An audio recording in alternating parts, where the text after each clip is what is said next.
The Marvel Cinematic Universe, once an unstoppable juggernaut of blockbuster cinema, is crumbling under its own weight. Ironheart, the latest Disney series, is a glaring testament to this decline, a show so misguided, so utterly devoid of purpose, that it begs the question, how did Marvel fall this far? Today, we dissect the catastrophic failure of Ironheart, a series that squanders its potential, alienates its audience, and proves Marvel's TV experiment is a disaster. Buckle up, because this is going to sting.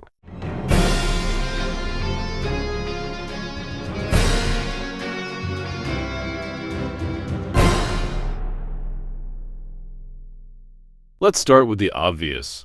Ironheart is a mess. From the moment it premiered on June 24th, 2025, the series was met with a collective groan from fans and critics alike. Why? Because it embodies everything wrong with Marvel's small screen ventures. The show follows Riri Williams, played by Dominique Thorne, a supposed genius inventor introduced in Black Panther: Wakanda Forever. In theory, Riri's story, a young, scrappy tech prodigy building her own Iron Man suit, should be compelling.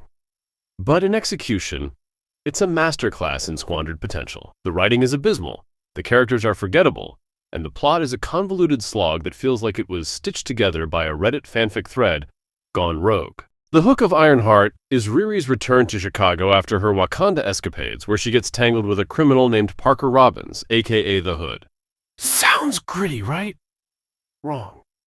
The show can't decide if it's a gritty crime drama, a superhero origin story, or a half-baked exploration of magic versus technology. It tries to be everything and ends up being nothing. The pacing is glacial. Episode 1 is an exposition dump so heavy it could sink a battleship. We're bombarded with Riri's tragic backstory about her dead friend Natalie and stepfather Gary, but the dialogue is so clunky it feels like the writers were paid by the cliché. Let's talk about Riri Williams herself, because she's the beating heart of this failure. Dominique Thorne's performance is a one-note disaster, petulant, dour, and utterly devoid of the charisma needed to carry a series. Marvel's casting has historically been a strength, but here it's a rare misfire. Riri is supposed to be a brilliant MC student, a successor to Tony Stark, but Thorne plays her like a sulky teenager who's mad at the world. There's no spark, no ingenuity, just a constant scowl that makes you wonder why we're rooting for her at all. Compare this to Robert Downey Jr. As magnetic portrayal of Tony Stark, whose wit and flaws made him iconic. Riri feels like a hollow imitation, a character who exists because Marvel needed a new Iron Man, not because her story demanded to be told. And then there's the moral quagmire. Riri, our so-called hero, joins a gang of criminals led by the Hood to fund her suit. The show tries to paint this as a complex choice, but it never grapples with the immorality of her actions. Instead, it glosses over her crimes, positioning the Hood as a pseudo Robin Hood without ever justifying why a supposed genius is slumming it with lowlifes instead of, say, calling the Avengers. This isn't a hero's journey. It's a villain's origin story masquerading as inspiration. The writing doesn't just fail Riri, it insults the audience's intelligence by assuming we won't notice. The plot is another nail in the coffin. Ironheart's 6 episodes are a jumbled mess of half-baked ideas. The show introduces a magical cape-wielding villain, the Hood, played by Anthony Ramos, who's honestly the only bright spot in this dumpster fire. Ramos brings charisma, but even he can't save a character weighed down by vague motivations and a silly tattoo-covered subplot that goes nowhere. Then there's the AI version of Riri's dead friend Natalie, a plot device so nonsensical it defies logic. This digital ghost, created from Riri's memories, is somehow sentient and loves her. It's a lazy attempt at emotional depth that collapses under scrutiny. The show's internal logic is non-existent, and the action sequences, supposedly the heart of a superhero series, are dull and uninspired. Where are the pulse-pounding set pieces of Iron Man? They're replaced with cartoonish violence and lackluster heists that feel like they belong in a low-budget crime flick. Marvel's obsession with quantity over quality is on full display here.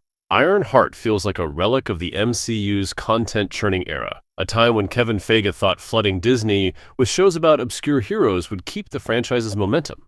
Spoiler alert, it didn't.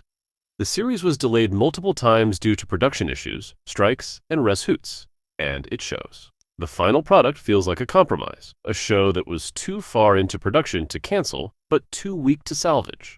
Let's not ignore the elephant in the room. Marvel's agenda-driven casting and storytelling.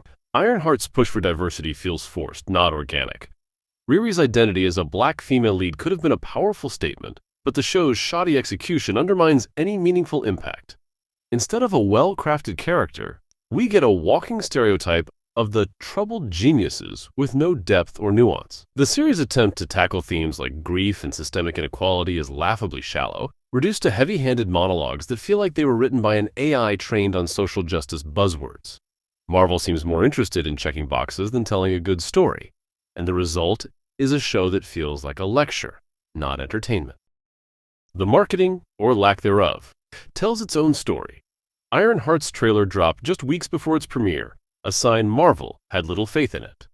While the Fantastic Four First Steps got all the hype, Ironheart was left to fend for itself, and the results speak volumes.